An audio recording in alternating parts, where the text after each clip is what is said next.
Hi, folks. Denise Howell here. And next up on This Week in Law, Sarah Pearson, my co-host, is here. Kathy Gellis and Michael Lissack join us.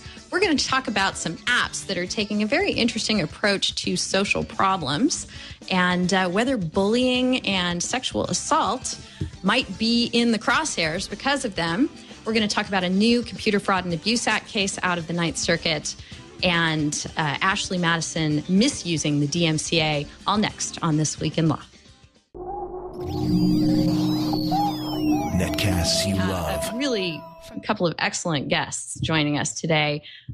Michael Lissack is somebody who we've talked about on the show before because back in July, we first discussed his We Consent app that he developed. And at that point, when we thought it was so interesting that we talked about it on the show, I decided, hey, we should really reach out to him and try and get him on. So I'm so glad that we were able to do that. Michael, welcome to the show. Well, thank you for having me.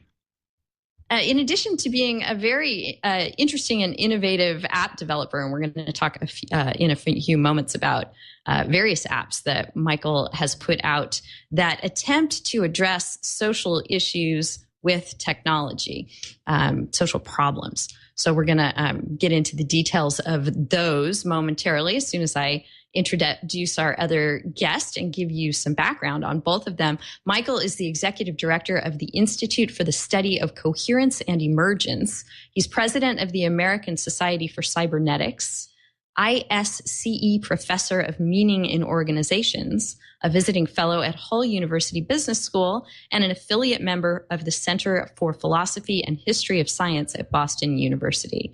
So really quite a mouthful there and a very interesting background you've got, Michael. First of all, Michael, my hat's off to you. I think it's so creative, and you've come under a lot of fire for this, but I think it's so creative to try and address social problems in a way that is current for people, a way that involves tools that they have on them all the time, like their phone, and maybe just tries, as you've said in various interviews about your app, to change the conversation at minimum that people might, whether one of your apps can help with bullying. So this one is not aimed at the college or young adult set, but at a younger crowd involving children.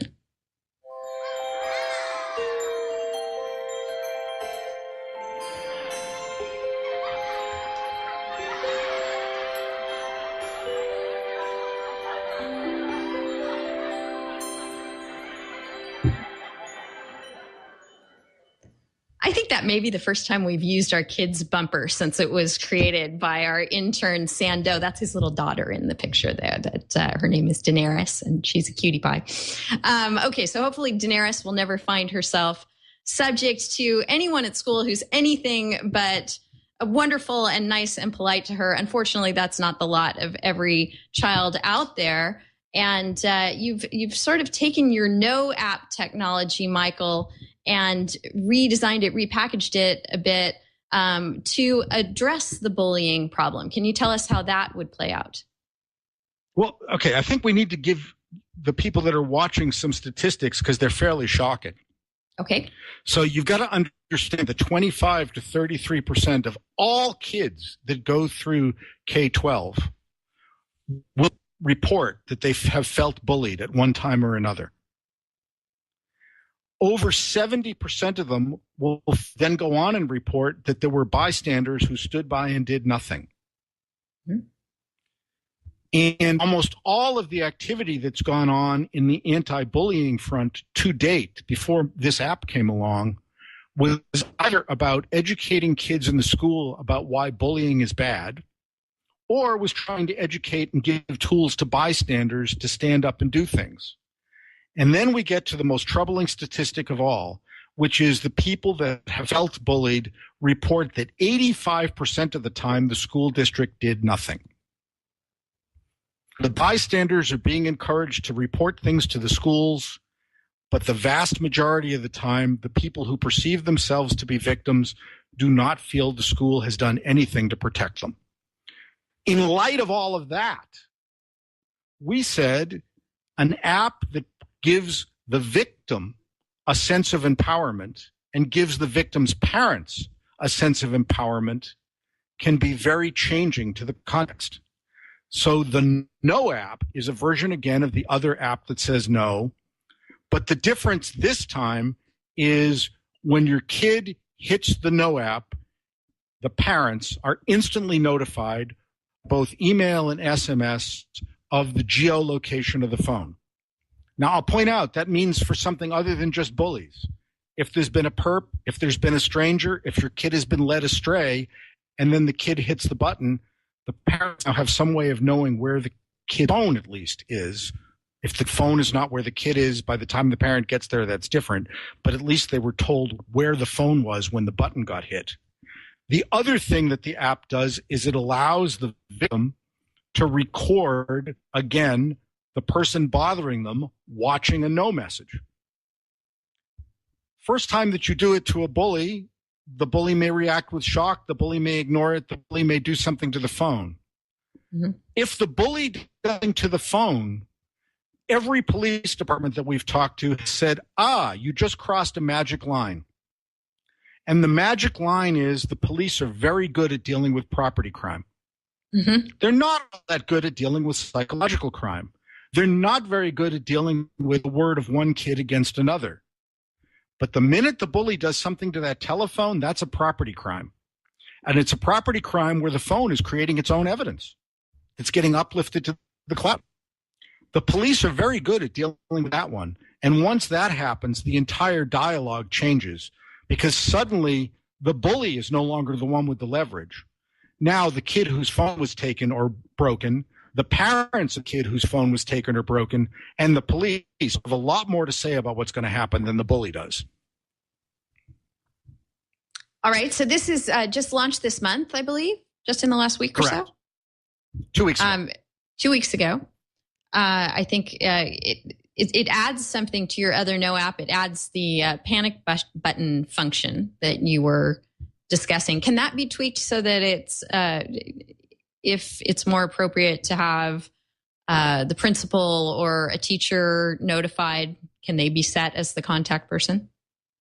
Right now we have it set as 2 emails and 2 SMSs, and the parent is free to put whatever they want there. Mm-hmm. We have told the schools and the school departments that we're talking to that if they want to deploy it on a school-wide or a school district-wide basis, that we're happy to add a 5th field so that some contact address or number at the school is notified as well.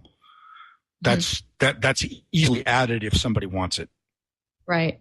Like your other apps, I think this is a great way to grind things to a halt and get a conversation going that might not otherwise happen. I would imagine that we might see a lot of smashed phones, and as you said, that could lead to more effective or direct means of punishments.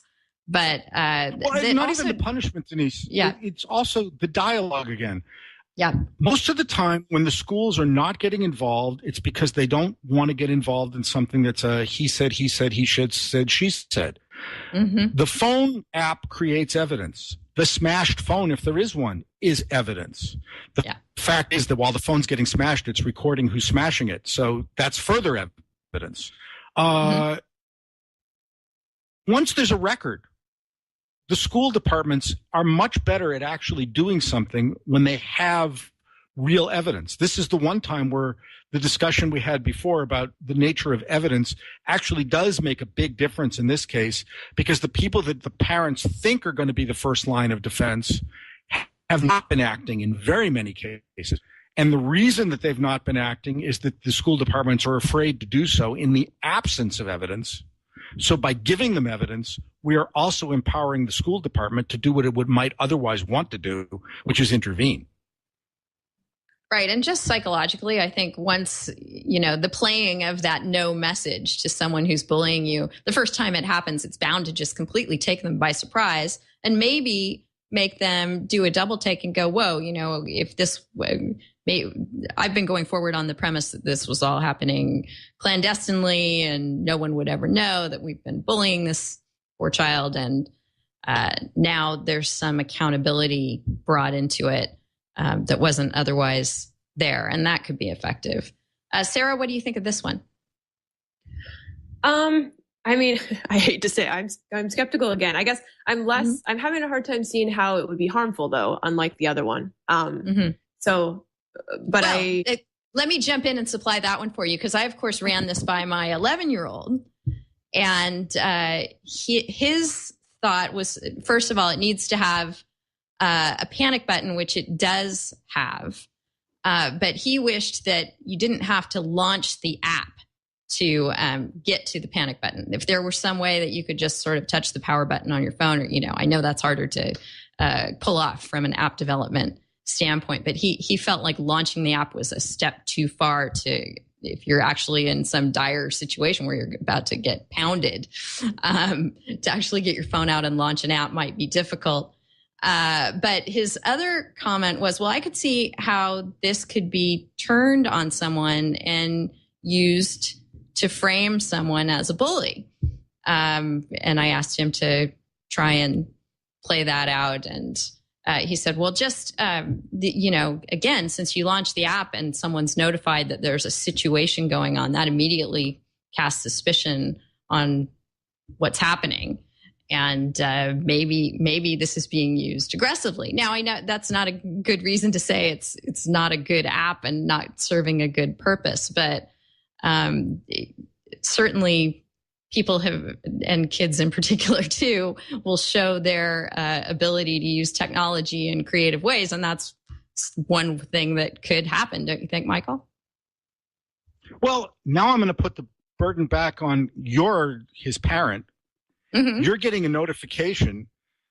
In theory, the way we've seen this play out so far, it works as follows. You have a discussion with your child when you put the app on his or her phone the first time. A kid is a kid. Sometime in the next 48 hours, that app is going to get run whether anyone is bothering him or her or not. Mm-hmm. And guess what? You're notified. This gives you the opportunity for yet another discussion. Now, sometime in the next 3 or 4 days or a week, he's going to do it again. Probably to a friend or a sibling. And this gives yet another opportunity for a discussion. Now, my understanding of pedagogy as a teacher is 3 times tends to be a magic number.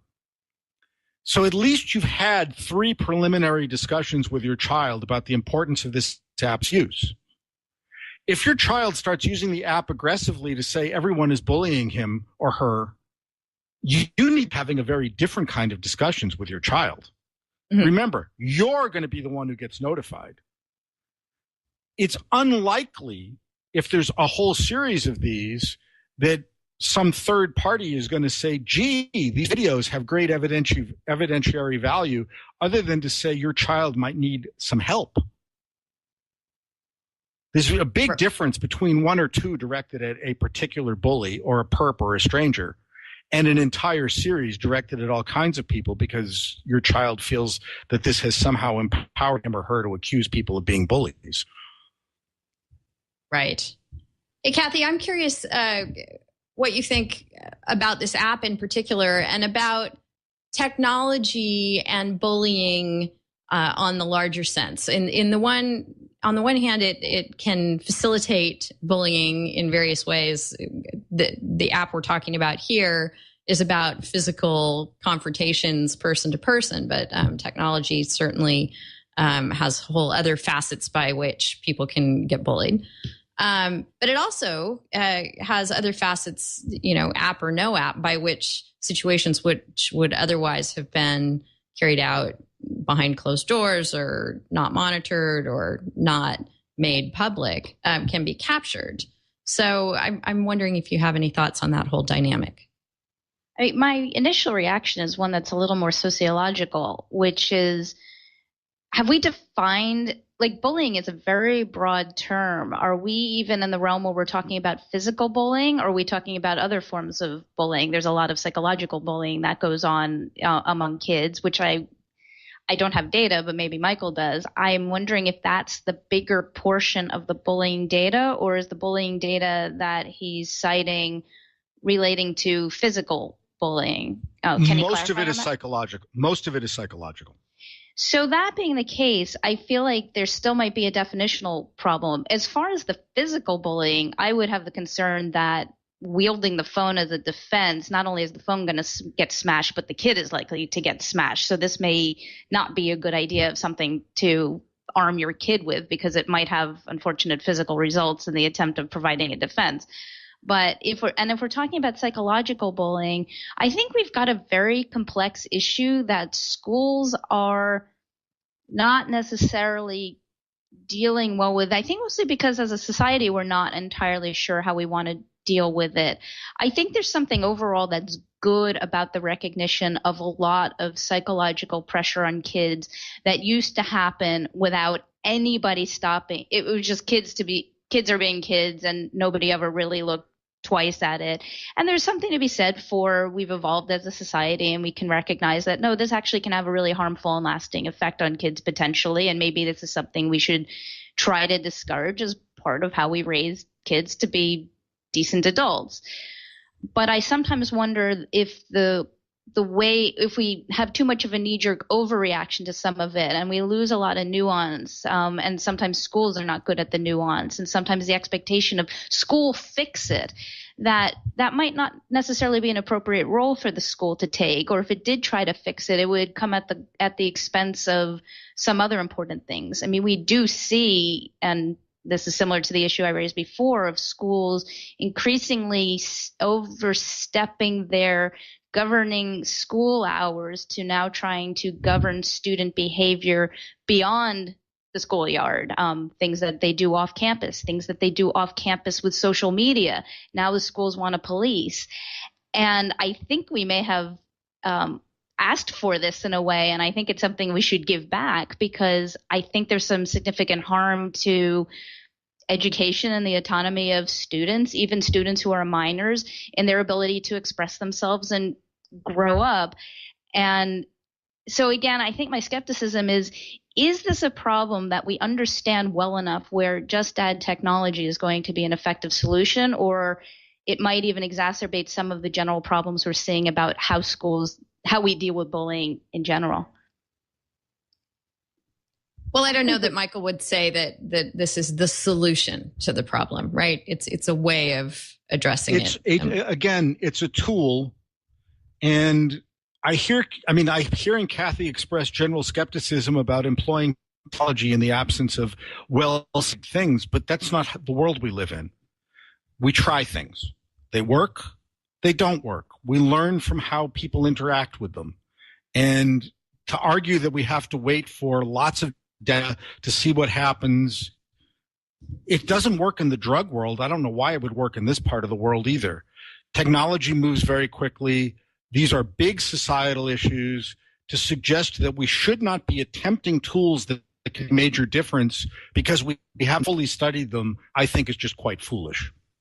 I'm actually sort of intrigued by the idea about the experiment of adding technology to certain problems. I think my concern is that the problem itself is poorly defined, and this isn't really addressed to the app itself. This is addressed more to some frustrations about how we as a society are trying to deal with bullying as a social problem among children, and my frustrations are more there.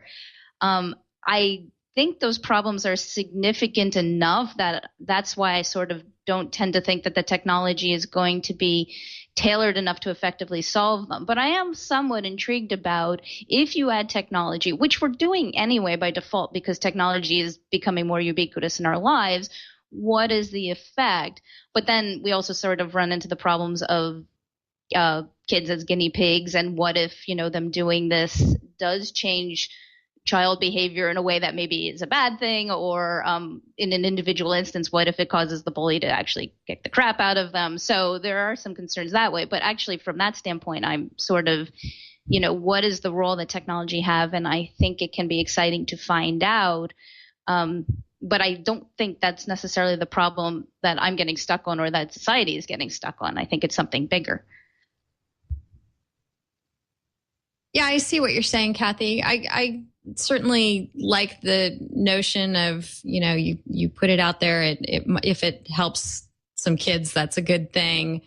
If it winds up having consequences that people didn't foresee, then you course correct and try and cope with that. In IRC, there have been a couple of comments that as soon as the app is first used, the bullies get smarter, right? They know you take away the person's phone or you put their hands behind their back or whatever, you make it so that it's just not a factor anymore.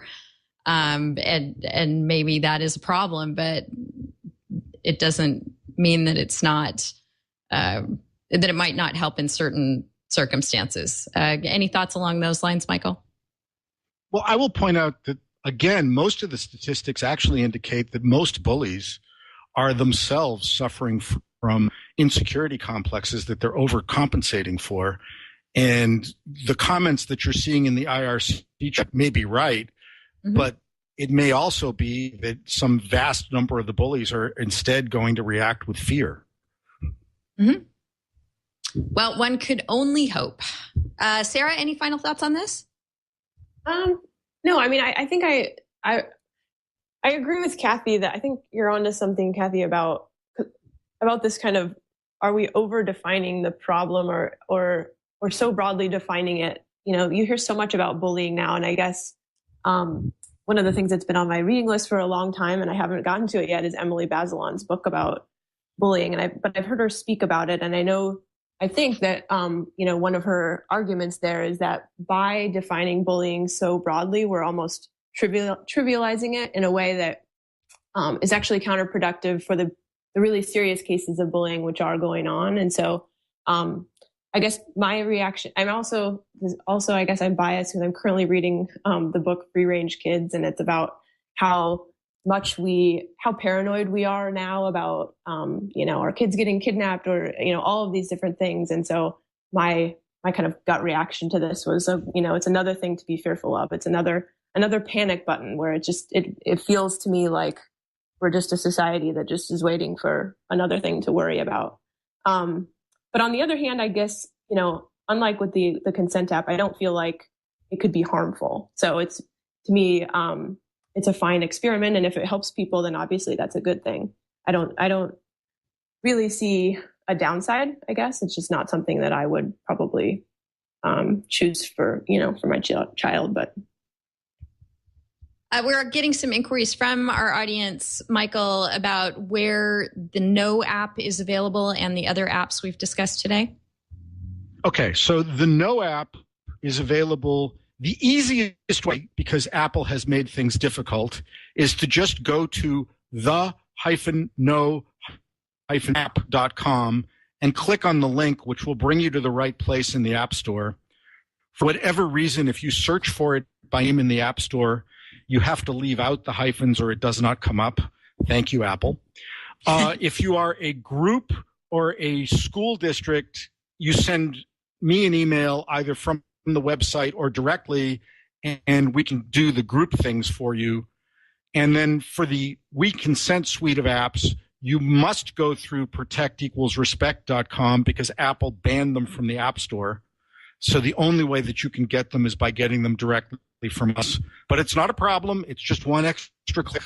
When you join ICE, which is the Institute for the Study of Coherence and Emergence, as a student member, you get the apps. You get it's your own store that has the apps in them. It's one extra step, but it's all of about an extra 60 or 75 seconds. All right. Thanks for that. We're getting lots of people in IRC are very interested in the bullying issue, are giving us all kinds of good comments and insights. One is, of course, bullying is not limited to the school environment. Yes, of course, it's not. Can happen anywhere, and with all our kids and so many after school and extracurricular activities, it could really honestly happen during any aspect of their life. So as much trouble as we might have defining what is bullying and what's not, certainly kids know when they feel intimidated and hurt. So as parents, it's something that's much on our minds, and always interested in creative solutions to the problem.